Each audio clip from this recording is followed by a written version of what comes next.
Hello and welcome to the Tech Lunch Podcast, where we encourage our listeners to learn something new about tech every week. This can range from learning about new and exciting applications to the advancements in coding and technology. If you are always learning, you will always be a step above the rest. Take the time during lunch or during a break to listen and learn, kind of like a lunch and learn, but for the ears. This podcast will open the listeners' ears to new and exciting technologies they may have not been privy to in the past. These topics will range from manufacturing technologies to data collection technologies and everything in between. Hello, I'm Nick. Hello, I'm Ed. Hey, I'm John. And, this week we're going to kind of, continue on, the route of the cybersecurity API kind of thing here. And we're going to kind of dive into the cyber awareness, that companies need to have and what kind of, ideas that they can use to actually beef up their cyber awareness policies and stuff like that, inside their organizations. Cyber awareness is one thing to, not take advantage of, because we've seen instances before where people don't have cyber awareness and they hit a button. And it's not like, if you go watch a Disney movie, you hit the button, Gronk. No, it's not like that. It's the fact that you hit a button and next thing you know it was Uber is having issues. Because you answered the mail. Yeah. Don't do that. But, I digress. But the thing is we'll open the floor up and, kind of see, what they think. But but the thing is, it's like, we talked about, cyber awareness, always keep that in mind that, one oops button can cost you millions. So, what do y'all think? I want to kind of start, to be honest, because I want to maybe lay down a foundation of understanding as far as, the cyber awareness is Have you seen the roads around here? We can take a step back and just think about awareness, period, right? Yeah. Like, if you are to be safe in any aspect of industry, like you're in the building with these heavy machinery, you should be aware of yourself. When we start going into the digital world, there's no reason for you not to be just as aware of your surroundings, the action, or the cause and effect of your actions. Like what are we doing to not only protect maybe ourselves and our future interests of making money, or however you make your money or whatever your interests are. How do we keep that controlled and not allow Mr. Button clicky. Mr. Hackerman over here to send you a phishing email and you click the link and now he's locked your system down and you got to pay him $10 million in Bitcoin to get your stuff back. Like it's too easy. And the thing is, it's not just the manufacturing environment that falls victim to cyber awareness issues. Like we said, Uber had a slight there's been a lot of big problems names that have it. in the past couple months, but here nor there. What you think, Ed? Well, I think the biggest thing, let's go back to Champ's point, and then I'll follow up on what you were talking about with, say, a company such as Uber. When we talk awareness should not be simply something that we push out to the company floor. Right, exactly. The awareness should be company-wide. It should be everybody. It should also be a continuation process. So, say for example, in the case of someone clicking on a link, which when you see links in your mailbox, if it's not from somebody that you're sure from, and even doubt that, type it into the web browser. Mm-hmm. That way you will get an indication of where you're going. Pay attention to the format of it, because most of the time these are generic made links that people are clicking on. The other part of that, far as if it's ransomware or something where something is going to be required to restore the system back to a normal state of operation, then shame on you if you do not have an off-site backup of everything in your organization. Mm-hmm. This is part of awareness. The guy that's taking care of your company should The resiliency your part of the house. your Yeah. technology or your IT infrastructure or even your cybersecurity platform should have all these things in place. There should be emergency. There should be a hammer and a glass that you can break in case of emergency. Right, and that's something that when you're talking cyber resiliency, and that and preparedness, I guess you could say. It's that's definitely, I think, if anything, is a whole episode in its own. Yeah. Oh yeah. At this point, each one of those topics Social actually. engineering and things like that, yeah. That's if you want to get into social engineering. Social engineering could be a whole bag of animals. But when we're talking awareness, But awareness is a totally different story. When we're saying awareness, you have to make that awareness at the top of your pyramid of the company. So when I mean awareness, then that means doing tabletop exercises. All for one, one for all. Yeah. And that's how it has to be. Yeah. Everybody has to be equally involved and understand that every single person, down to Joe Schmo Schmuckatelli, the guy taking out the trash, that dude is still, have to be responsible for what his internet presence is on your network. If he has access to your, say, guest connect or your guest Wi-Fi, network, if he goobers something up on his phone or something like that, they now have a way into your company. You think they don't, but guess what? They probably do by somebody else's, admittance, because now they have access to his email and make it look like he sent an email, and then it kind of trickles downhill from there. Next thing you know, they're in, and well, guess what? Now you owe freaking, somebody at a call center freaking a couple $1 million. However, again, this goes back to what Ed was saying, that, make sure you have some cyber resiliency built in. It has to be, it's, like you said, Ed, it's the top of the pyramid down to the bottom. However, you can also revert that, to invert that and say, hey, guess what? I'm going from the bottom up. It's take steps to make sure that your management is aware of what is cyber awareness. Because the thing is sometimes you get some of these people who've been in these companies for so long. You got some of these guys who are in these companies since punch cards. It's just, but the thing is, it's like you have to get them back aware, because some of the guys, you have CEOs out there who don't know how to use a cell phone. Yeah. They're still using old BlackBerry, which I know BlackBerry made a comeback. Just live with it. They're still money, they're still using the Query keyboard. Yeah. Because they don't want to change. They're kind of like Ed. Yeah. I mean, but you make a good point, though. Salt's been around for thousands of years, and I guarantee you, there's a lot of people still using salt. Right, I can agree with that. But the thing is you have to make these people aware, because I've had instances of where my dad went, hey, guess what? I got this email. Did you spend $1,500 on PayPal? What the hell am I spend $1,500 on PayPal for? You know me, I'm too cheap to do that. Yeah. So for one, no. 2, don't click that button. Yeah. My dad goes, I don't understand computers. It's just, how he goes. I mean, that's a lot of the right. the reaction from that. And the thing is you look at that, that's some of your upper management. Yeah. We have the guys from the bottom of the floor, which, your younger guys are probably going to be your cybersecurity guys these days. Mm-hmm. They have to push awareness tactics. It's an obligation. Right. Like, your company takes care of you, take care of them. Yeah, it's kind of like an honor thing for me, to be honest. Is like, if at any point my name is attached to that, I need this to be airtight. And if I'm going to open the door to, let's say, the internet and all the bad people that are on the other side of that internet, then I better be prepared. Like, I think a good example is, like, we were actually, it's funny, we were talking about open cubicles or whatever, and open floor space or whatever you want to call it, an open office.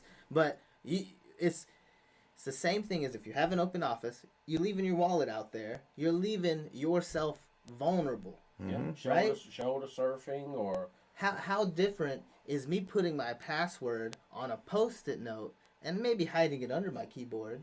How different is that from leaving your wallet out on a table in public? Yeah. But then that's the awareness of the manager in that department, where he just said the person that's the shepherd. You do the awareness and school that guy into, hey, you need to do a sweep in your area. This is your company. This is your portion of the company. Right. You're responsible for the health of the company with this portion of the company. Right. It is your duty, not a deputy. It is yours to manually do a sweep in your area, because we gave you that awareness that, hey, these are things that you need to check for. So it's like this awareness should be not just, hey, this is best practice. Hey, this is what to check for. Hey, these are the things that you should expect. Hey, these are the mistakes your people are going to make. And then those people have to, the person that's the shepherd has to follow up on it. So the awareness has to be, like Nick said, from the bottom of the pyramid all the way to the top of the pyramid. And, you know, I couldn't agree with that more as far as empowerment. Yeah. You know, the thing is that cybersecurity or cyber awareness, for that matter, is an empowerment factor. You know, like you said, make them feel like they own that sliver of the company. So if they own it, they're going to protect it by all means. You know, it may be 2 people, but hey, guess what? Those 2 people are going to be the number 1 people when it comes down to security exercises. You know, if you are the DoD, you know, here in the U.S. we call it Department of Defense, or DoD, you've done the DoD cyber awareness program before. Let me tell you something. That is the most boring 15 minutes you're ever going to get. However, you know, it's probably going to be, you cannot get a refund on that part of your life. I'm sorry. I've tried. That machine's broken. I will say this. Let me know if it's yeah, I'll blame Mac to this day. Let me tell you. I get so many years back. That's a good adventure. You know, I'd be 5 again. Yeah, I'd take that. But, you know, the thing is, it's like you get some of these guys that it's just, you know, you do this training over and over again. You do it every year.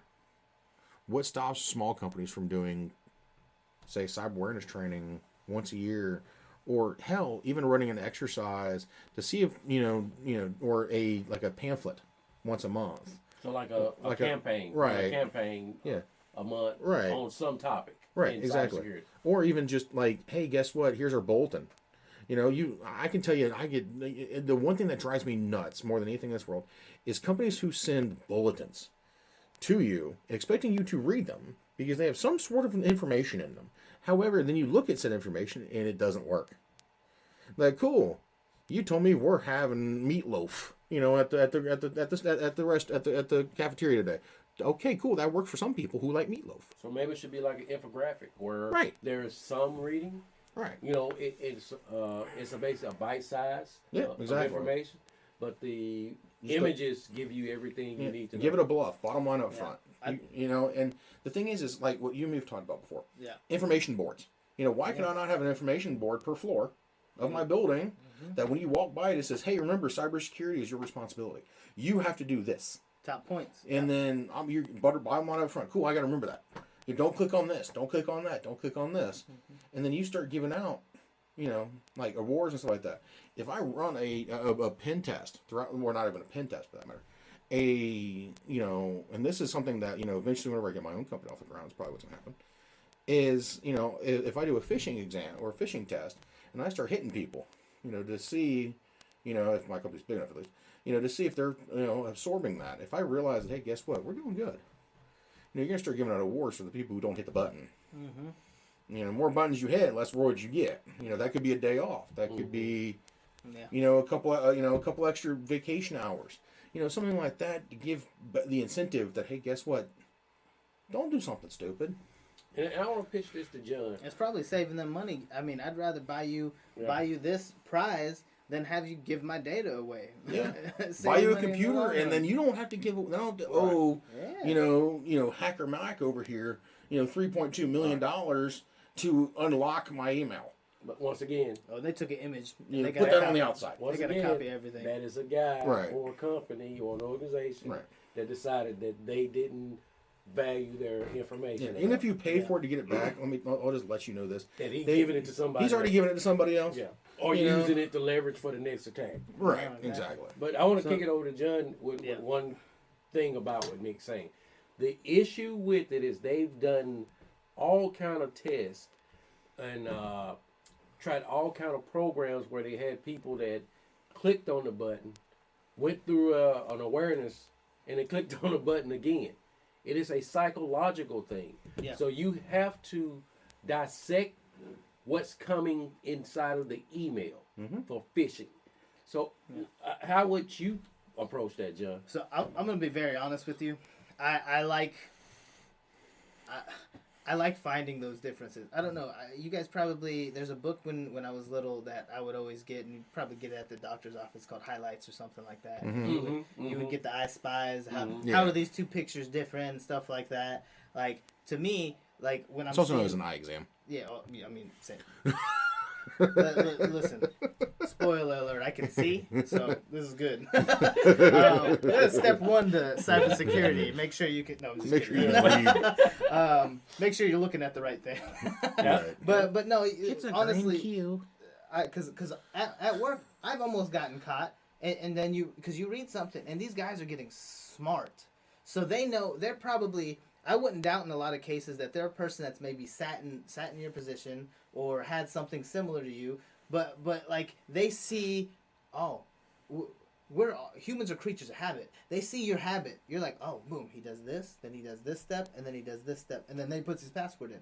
Okay, so if I can intercept and maybe pop in the middle of this, disrupt his thought cycle, he's not going to think too hard about this. It looks very similar to maybe a link that's to your local intranet or your company's intranet, but at the very end, it has an extra dot and then some extra numbers. So at the end. typo squatting and things like that. So teaching them to look for, hey, this is how they will get you, like, or simulating it. I think that would probably be simulation the best way works better. So let me give you a little bit more. I want to keep going on top. I want to give you a little bit more. So we just had a lottery in the United States that got up to about $2.02 billion. Yeah, it was up there. How many people went and bought a ticket Try to win that. try to win the lottery? Oh yeah, millions. Probably. I think one of the biggest things they use as a psychological tool is offering some type of reward. So how do you combat? It's hey, you won $1,500, or hey, you won $500. Click this link to get your. Yeah. How do you combat that? So to me, I'm also a very cynical person. There is a red flag that kind of goes off in my head when something's too good to be true. I mean, but you're an IT professional. But that's also I've kind of seen those things. Think about the flock that we're trying to do awareness to. You're trying to bring it down onto every single person that has a computer at your company, right? Yeah. The weakest links. So how you can combat that is number one, you could also incentivize the other side of, hey, report this to me, I'll verify. And if it's a link, I mean, I could verify your link, and maybe you did win. So a phishing bounty. Yeah, exactly. So maybe you did win that money, and I verified the link connects, and then that actually, you were the one that reported it to me, not clicked on the link. So maybe you win a piece of the pie or something like that. Yeah. Like we have an annual budget to where we try maybe so many times a quarter to catch maybe 2 or 3 groups or half dozen people, and if nobody gets it, maybe we give a bonus to the whole department. You sent enough of them, and we buy you food, and guess what? We'll turn around and buy you lunch. Buy you lunch or buy you dinner, or give you a free day for all the above. What's that game? There's a game I can't remember. It's like a game show where it's like you can either both agree to steal and both you lose everything, or if one person says share and the other person says share, you split the pot. But if one person tries to steal the pot at any point, you both get nothing. Sounds like something from Nickelodeon. Or it's a real game show. But to be honest with you, it's kind of like how the bounty would work. If everybody in the group that I send this to doesn't say, "Let me click this link," then you all share a piece of that big bounty. But if one person clicks it, you guys get nothing, and we have to go to this awareness training. So I can agree with that. From your point of view, so say like you're more in I'd be excited. Listen, if you monetize that or put money in that, monetize. I mean, there we go. Like words are hard. If you monetize it, I bet you I'm looking for a fit. I'm probably going to report an email that's not a bad one. So I want to pose a question to Nick. The HR email is not considered a bad one. I didn't like the content. You interact more with like the higher level management in our corporation, and so like Champ was saying, when we're talking phishing bounties, that's good that we did the testing to see, and maybe we give a lunch for a percentage. If we get to 80%, then we'll give a launching.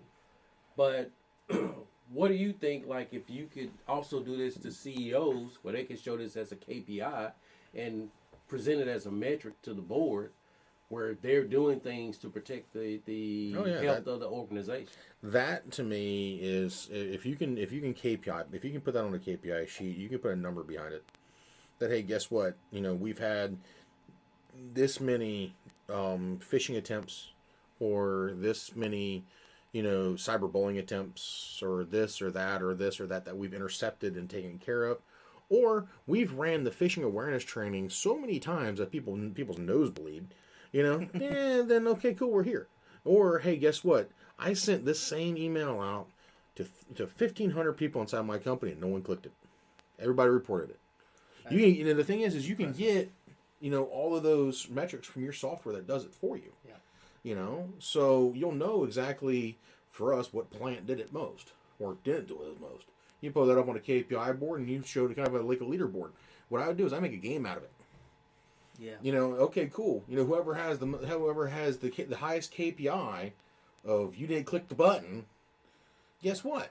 At the end of the year, I'm going to throw an extra couple $100, or maybe a couple $1,000 into your kitty, that you're going to pay as a production bonus to the employees.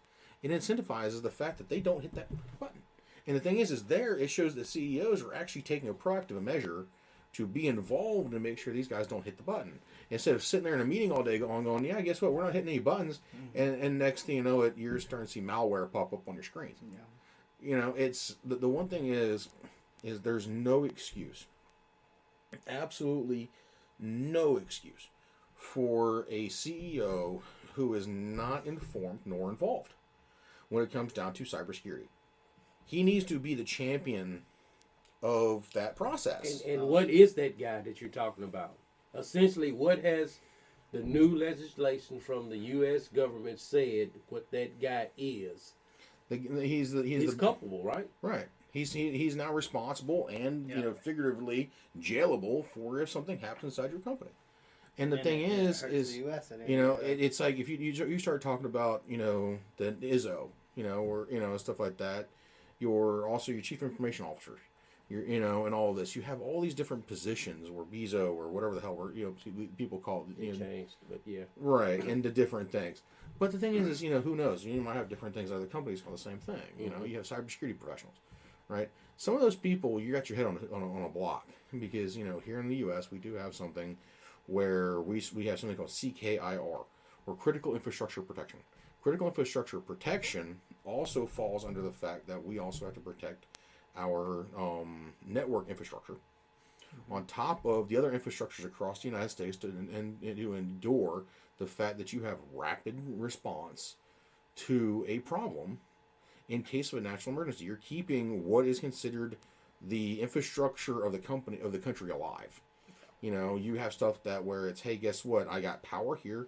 I'm making money here. I got automotive manufacturing, or manufacturing for that matter, in this bucket, and then I have network and and all of that, communications in this other bucket. So, and the thing is all these people, they all have a chief information officer, and also their chief security officer. All of those people report back to the central hub, most of the time, and say, guess what? This is what I've got.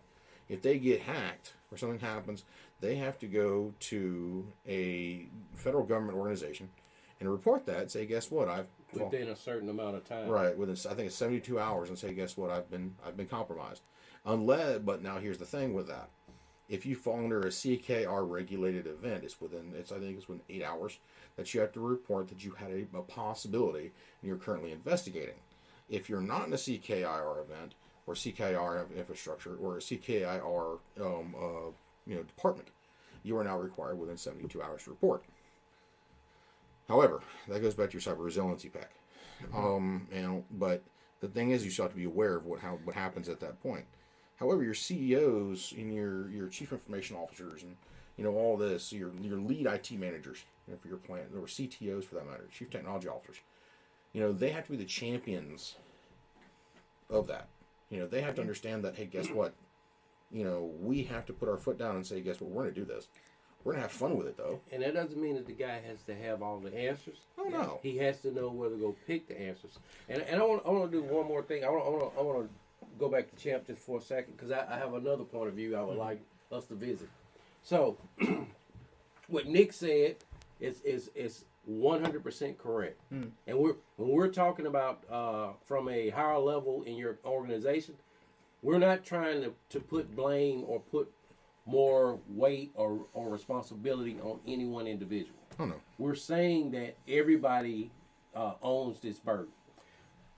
So now we've established that, okay, we have different parts of the pyramid that has to become aware. Yeah. So what do you think, Champ, we could do with technology we use AI or machine learning to analyze some of these things so we can come up with better ways to make better awareness? Yeah, I think honestly it's a good question because there's a piece that we haven't really talked about. All we're talking about is like bad malware, bad people attacking you.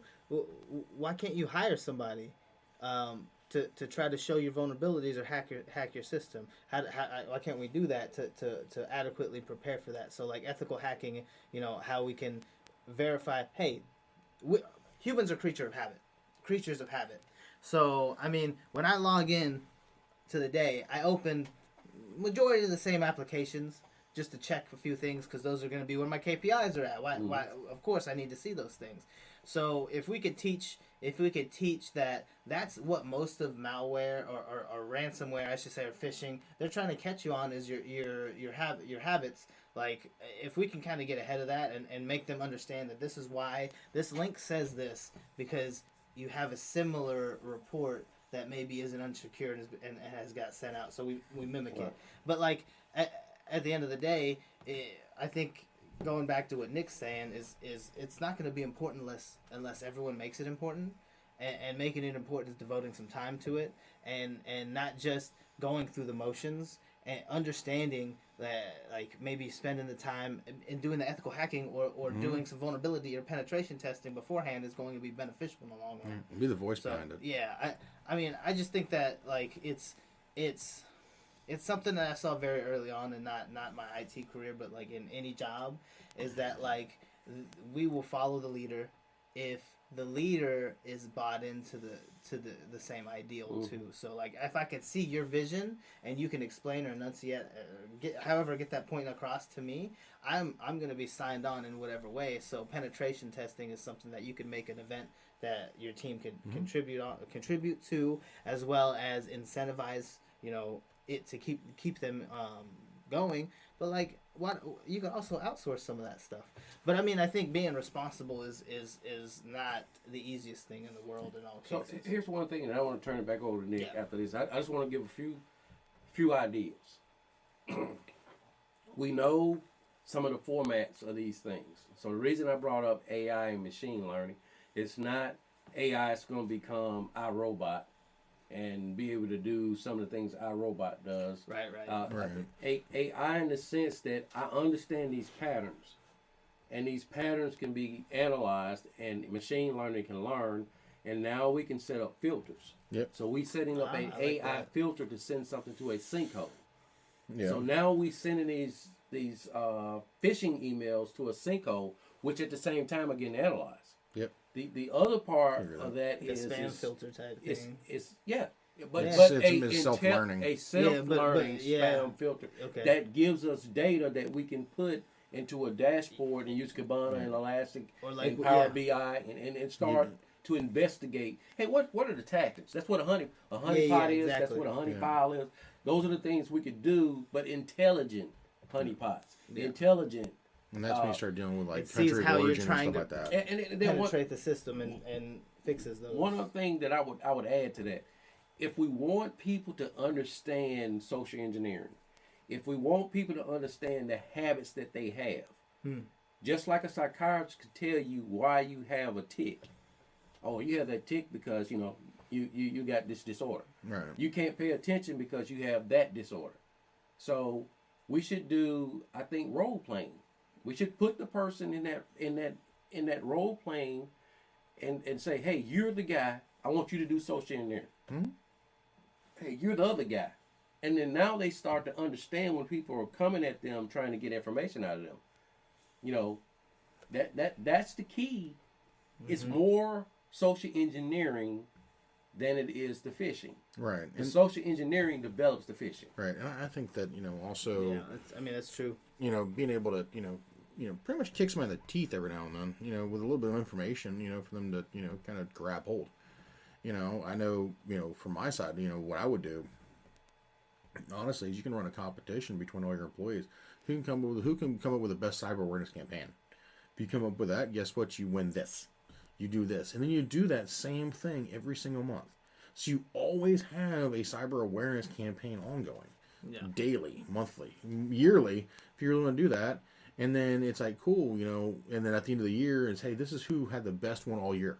You have everybody vote against those. Right. Guess what? Now they have to guess what they get to do now. So, you get to listen through every single campaign, and you double it over at the end of the year. You're not going to forget that. What you're saying is cyber should become one of the alphabets for one of your companies. When you're talking about safety, delivery, and those things. It needs to become a pillar. It needs to be we talk cybersecurity. We talk, maybe account stability or whatever your account. Safety. And it's like the thing is cyber awareness hits at different levels based on where you're at.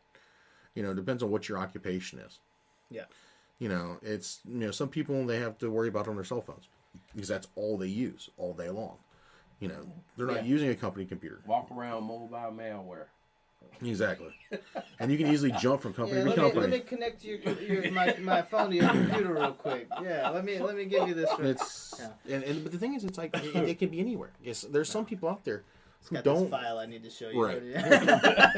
Can you look at this USB for me? It's not going to do any damage. And that's another dirty thing you just said. USB. Here's the funny part, and I'll get to this in a minute. Is if you got some people out there who if you're swinging a sledge, well, you're doing something on the floor, or not on the floor, but in a construction site, you may not have your laptop with you. Mm-hmm. Even if you're an architect, guess what you're gonna have with you? Blueprints. Last time I checked, blueprints can't get malware. If they do, you just build a house upside down. And you just wait till they get that electronic paper like Kindles, and then we get you some malware on Kindle. Yeah. Well, I could see that being funny. Your doors would be 3 feet to the left. I would imagine they're already ahead of the curve. Yeah, they're already ahead of that one. Yeah, but the thing is, if you think about it, those are people who they miss the cyber awareness training. Yep. Every year, or every month, because why? They're sitting on the back of a tailgate building America, or building any other country that listens to us. They're building those countries. You have the guys up there in Canada who are building these logging roads, who are doing all this stuff from the backcountry, leading hunting expeditions or sea trips or something like that. Mm-hmm. They miss that stuff. They don't get that. So if you keep it going year round, you don't have to worry about that. It's like the long haul truckers, the overland truckers in Australia. They don't worry about it. Until they come back to the terminal, and they just start doing paperwork again. Yeah. So guess what? Put up a little bulletin on the wall. And say, hey, guess what? Here you go, mate. This is what's going on. Let them know what's going on. It's like, but now I kind of pivot this to the fact that you got Ed, who's used to working on our shop floors. Who's used to working in our engineering departments. Who's used to working with our maintenance crews. What do you see? From a shop floor standpoint, where can we go for cyber awareness, standpoint on the shop floor? Not just from a maintenance standpoint. But from a production standpoint, from a maintenance guy looking at production, how do we, I guess you can say, bring the bubble home? So I would say, like, from 2 points, two vantage points. The first thing for any manufacturing shop floor, you should always separate the office environment, the business environment, from the actual production environment. Yeah. You should also segment each portion of that plant or that shop. That's just a little suggestion, best practice. And then as far as the awareness, you should have demonstrations. You should show people what happens when you click on the link. You should show, hey, here's the consequences. Mm-hmm. You should role playing. Like I said, I really believe in role playing. A lot of people are hands-on learners. A person has to be, you the CEO, this just happened. What are you going to do? How are you going to fix this? Everything's encrypted. We have to pay $50 million. We don't have $50 million. Mm-hmm. We have no way to start this company back. Well, one hotel came up with a bright idea when someone took ransomware and fixed all the locks where they couldn't get into the rooms. Yep. You know what they did? They called a locksmith. He took all the damn electronic locks off. They put regular locks on it. Gave everybody a key. Yeah. So you have to be able to have a strategy in place if it happens. But you have to do these. You have to do tabletop exercises. You have to show people what happens. You have to teach people some of these techniques and show them, hey, this is. So before I was brought over into the from the ICS environment over into the OT environment, we had a company come from Austria that gave us a training. And part of the training was showing us some of these techniques and some of the things that the threat actors use to gain leverage on companies. So I learned, oh, okay, you know what? I had done that before. That's bad. So when you tell somebody, when you see something that you're not sure of, type that into the web page. Do not click it. Because it's going to tell you something when you start typing. It's going to say not secure. Get the hell out of there. Yeah. You're in for trouble. Yeah. Danger, danger, Will Smith. Yeah, look, I've been saying. I mean, it makes sense. Do we have time for another topic? Because I want to take this in another. And the thing is, you can also cache that too. If you cache the link, then it usually doesn't set off the exploit. And it's smart because a lot of it's redirects too, and it's like maybe it redirects to something, but it looks so similar to your normal website. But you do have to be careful because the threat actors have become a little bit more smart. If you click that and it goes to the site, because of what happens in the background, in the back end, and on the front end with the interaction between all of the protocols we're using to make the stacks. Let's just say the stacks. Yeah. Sometimes it knows that ahead of time with social engineering and being persistent in your network that you have a vulnerability. Yeah. And they know as soon as you go to this place that you have a SQL injection vulnerability. They know as soon as you go to this place that I can't exploit a Microsoft vulnerability that has not been patched because the company did not have the window to do this. Yeah. They know this because they did their homework. Yeah. Side note, don't put your SQL on your main OS drive. Just make a separate partition, put it on that one so you don't crash the system with an injection. Just saying. And also, it'll crash everything. Input validation. Yeah, that's a good point. Validation. That's a good point. So I just wanted to say those things because these are things that we've probably experienced, and we're like, how it's like facepalm. Come on, like you've got to be able to see more than 2 steps into the future, more than tomorrow. You need to see into the future and see when someone's going to attack you, or how someone can attack you. The big thing is just paying attention. Yeah, yeah. And that's the big topic is just pay the heck attention. It's like you're doing this for you. You're doing this for your team. You're doing this for your department. Yeah, guess who's gonna have to deal with it if you go? Yeah, if you give your information away. If you mess this up, guess what? Who is on it? It's probably on you. And I'll say one more thing that I've noticed also, and I have a problem with it too because I'm so used to watching a video or a snippet or something instead of reading. Yeah. And what I'm noticing is I think society is losing the ability to read. Yeah, I can agree with that. And they're skimming. Well, I would say, not, that's what I mean. Well, that's not reading. It's like if you're skimming, you're not unless you can speed read, and you don't know the techniques of speed reading, and you're skimming, you're skipping right over the most important part that you need to pay attention to when we're talking diligence. Yeah. And cyber security and awareness. If you think about it, the not being able to read thing, is the main reason why the GPS's favorite word is U-turn. Guess what? You missed your turn. And the thing is that's what we're trying to prevent now. Yeah. We're trying to prevent somebody from missing their turn and from not really hitting that nail on the head. Yeah.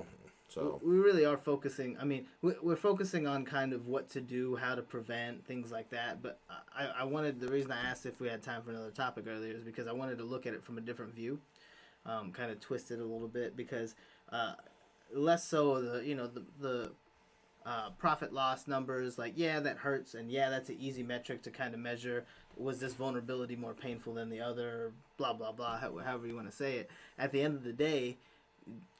Like you mentioned it earlier, if this vulnerability costs us millions and our company doesn't have the money to foot the bill, and we don't have a way to put our data back in place or resume functionality, we are closed. We are not a business. You've just lost your job. So like in that sense, I'm thinking of brand awareness. So like we talk about we'll say big brands, Adidas, Nike, Canon, Nikon, things like that. These brands they mean something, and they've built on kind of an idea of what their product is, right? So if let's say a tech company was like, hey, my I got social engineered. Somebody gave somebody a link into our network and they got our data and we're locked down. I'm not thinking about only the effects of losing your data as a large software company. I'm thinking about what does that look like now going forward to your future investors. What does that look like going forward into anybody who's putting any money into your business? That it's a blemish on your record, and it proves that maybe I'm not ready, but it also can prove I've seen it. Now I know what I should do to respond to it. So you can kind of play both sides of the field. So I'm gonna be Edward's advocate here for a minute. Okay. Call him devil if you want to. Yeah. Hey, you heard it here first. He called himself devil. I'm just saying. I don't know. I didn't say it. On my shoulder. His own words. Threat actors are not necessary after trying to shut down a company. Yeah. They're after what's being purchased. They're after the customers. Mm-hmm. Now, you want to lose money? You want to shut down your company? Allow the customers that's paying good money to you, data to get out, credit card numbers, social security numbers. You have lost trust, and it's going to be a tough road. That's Target. Yeah, it's tough. Target got hit yeah, that is true. They got hit pretty good too. Yeah, and a lot of these companies was there. I don't think of any banks recently that have gotten it. There's been a couple, but I can't think of any recently. I mean, the banks are a little bit different, but there were a couple of banks down in South America that got compromised. That's the last thing I want to hear from my bank. We got a data breach. I don't know where your money's at. Well, whoops. There have been even some password managers that's been compromised here lately. Oh wow. Yeah. I've heard about that. I mean, and then Uber. Yeah.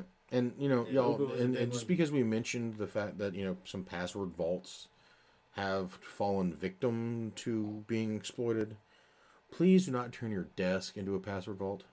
Yes. Well, I think we already talked about this. We did. Stop writing your password down. But don't do that. Do not revert back to your primal instincts. Right. It's like if I want to tell you something. On my arm right here. if I work with you and I see your username and password on your desk, I'm going to log into your computer. I'm going to change your password. I'm going to take your password sticker with me.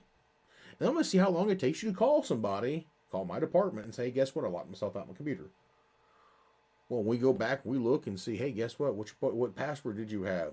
You put a note in there too. And it says, user made notepad, and then now you know that, hey, guess what? You left a sticky note under your computer. And we found it. God forbid you're in a place like a medical clinic. Yeah. And you're leaving your password out. Or the pin to a PII system. That would drive me insane. So I can tell you, HIPAA is no freaking joke. They will shut you down. And GIBLA is for the banking. HIPAA is for medical. Try the government. Yeah. Just try them. Do that. Go ahead, medical companies. Don't do what you're supposed to do with HIPAA and see what the consequences will be. Yeah, you see how fast that one comes down here like a band hammer. Yeah, we will not remember that company. Well, you will. You will. It'll be in the New York Times. Dismantled. You won't see it very much any longer, but it'll be around. Yeah, I'm just, I'm only trying to allude to the fact that it will not only affect you in the short term. Yeah. Oh yeah, long term is terrible. It's going to hurt in the long term. And would you rather be the company that caught the person trying to steal your data, or the person trying to buy, or the company trying to buy your data back? Exactly, and don't be the person who causes your company to have a class action lawsuit. Yeah. Don't be that guy. Yeah, I mean, and I'm just, to be honest with you, I'm cynical already. So a lot of the times, I don't know. You guys have probably seen it. You'll tell me something, and I'll squint my eyes at you, and I'm like, yeah, I don't know. That don't sound right. You're gonna have to run that by me again and prove it to me. Because you trust but verify. I mean, that rings true as well. Please verify everything that you're doing on the computer. So here's something that can be done, far as with password. And we're getting off topic just a little bit. Yeah. So it's about awareness. Yes, it is. It's awareness. But you got 2FA, you got MFA, and then you got single sign-on. So if people don't know what that means, you have two-factor authentication, multi-factor authentication, and single sign-on. Yep. It's some of the techniques that you can use. But you can also do things as I have a fob that if I'm not within so many feet of this PC, it won't log me in. Yep. So you could probably use some technology that can't be compromised, like a fob. That's something you have, like a proximity something login. you are, and some, and those type of things, or geo locking. We could say if you're not in this area, GPS wise, you're not logging on to this geofencing. That's actually pretty good. I mean, we there's one piece we didn't talk about, biometrics. I mean, to be honest with you, that's something you are. That's something you are. It's something that, like, I mean, your fingerprints are your fingerprints. I mean, your retinas, your retinas. Yeah. So a lot of people are gonna be like, I don't want them to have my data. I got some news for everybody. They've got your fingerprint. They know what your eyeball looks like. They already have that information. There's another thing now with the phones that as long as you're moving, then your phone stays unlocked. As soon as you stop, your phone locks. Really? So there's that. Yes, it's those technologies are there. If you don't want to use, things that you feel are personal, that's fine. That's when I say you start using something you have. Right, and with something you are, something you start using geofencing and stuff like that, and you start really getting into that route. I think more companies need to go to that. Need to go to geofencing, because if I'm outside that geofence, I can't log back in. The thing is, it's like only if you're like an on-call person or something like that, do you have a key to that gate. And that gate is not directly; it's into a jump server that only has certain rights or certain avenues to get to certain places and nowhere else. Or your IP needs to be put through the system so it can be verified later on. And you can get through that VPN tunnel and then off Neverland. You gotta go. In a lot of cases, the VPN is also they're recording all your your data. And the thing is, but if it's your VPN, you don't care. You want that. You want that. You want to be able to look back and see. And the thing is the big thing is always be secure. That's the number one thing. And I think that'll do it. For tonight. We probably could go for a lot longer. Yeah, we could. But we should probably. And, we'll have some different topics on things and stuff like that. But, I just want to say, thank you. I got the notes in my hand, about, the listener statistics. And holy heck, we got people everywhere. And some places, I've never been to. Some places I want to go to. I'll tell you that right now. And it's like, we've been into November, 16 days? And had a total of like 47 downloads in 16 days. That's crazy that we're that I'm pretty happy with that. We got people from everywhere. We're 965 total. I would like to break 1,000 by the end of the year. That is the goal. Is let's break 1,000. List all time listeners. Let's have a little bit of fun with it. And I want to say thank you to every single one of you who's listening. You've heard us make a couple innuendos to some of the places that were listening to us. And if y'all have any ideas or anything like that, shoot us an email, or hey, put a comment, on the podcast, on whatever podcast listener you're using. We'll find it. Don't think we're not looking for it. We're definitely out there looking. Seeing what's available. Go to Podbeam. Throw something on there. Throw a comment on there and say, hey, guess what? This is y'all missed you completely missed the mark on this. But I want to set you straight. If that's the case, then hey, let's have a conversation. If you're an expert in the field, let us know, and we'll see if we can do like a Zoom call or something. We'll figure it out from there. You'd be talking with three blabbling idiots, but yeah, you're having some fun with it though. We all enjoy it.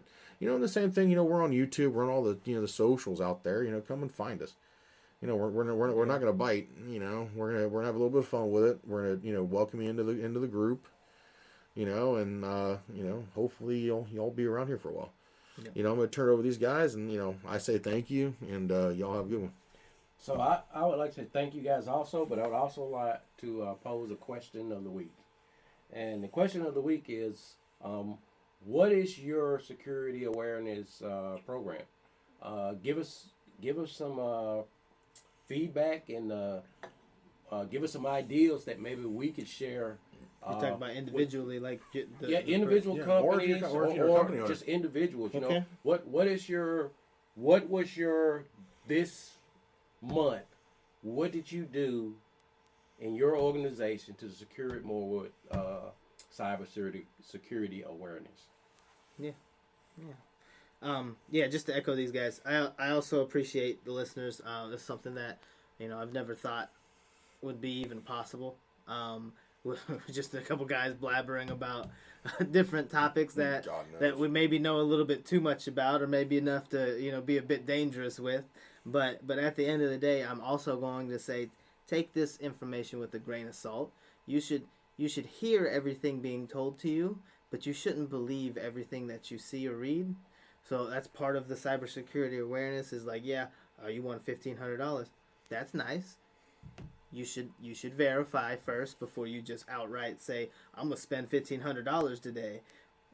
Right. You gotta be careful. Why do you need my my credit card number, or why do you need my account information? Send me the damn gift card. Yeah, pay me in gift card. No, don't pay anyone in gift cards, dear God. No, I'm just saying. I'm saying, send me the money. I mean, if it's mine, you should send it to me. I don't want you to put it in my account. You send it to me. And if it's good, I'll put it in my account. There you go. Exactly. See, and that's just one of the things is like there's these extra steps people are adding to try to trick you, but you should just try to have a bit of sense at least. The internet's a very, very dangerous place, but it's also a beautiful place because it holds all the knowledge. It holds so much knowledge, but not everything is true, and not everything is there to help you. So. What do you mean? If it's on YouTube, it must be true. Well, we're on YouTube, and we know that's not the case. I got some bad news for you. We gotta have a different conversation here, Ed. But yeah, no. Once again, I thank everyone. Honestly, if on some places I know that there's not really a good place like Spotify, there's not a place to comment on it. Go to the Podbean. Yeah, we're always there. Go to Podbean, get a comment in. Go to our YouTube, get a comment in. There's we've got the email on the website, so you can go to that and send something. We're looking at those things. So honestly, there's a whole bunch of ways to get in contact with us. But we got a few things kind of coming down the pipe. So keep posted. Stay tuned. We appreciate everything, guys. I'd like to add one more thing. If it's a medium that we're not covering, let us know. Let us know. Oh yeah. And be a help, not a hindrance. And that's the thing. Be the helping hand. Stretch one out. Like Ed said, let us know where we're not. We would love to jump in there. If y'all are interested in now us doing a Twitch stream, when we're doing these podcasts, we'll set something up and then you could physically look at the three babbling fools. Yeah. And really know what ugly look like. Right. Oh damn. I got some bad news for y'all. I mean, listen, I'm beautiful. I don't know about you guys. I'm a shape. It's just round is considered a shape. There you go. So, all right, y'all. Have a good one. We hope to see you later. And enjoy. Thank you for listening to the Tech at Lunch podcast, where we hope you learned something about tech during your break or during your lunchtime. If you did, please give us a follow to prevent missing future episodes. If you have any ideas or something you want to hear or learn about, please send us a show idea to podcast@vulcanara.com. Hope you have a good rest of the day and continue learning.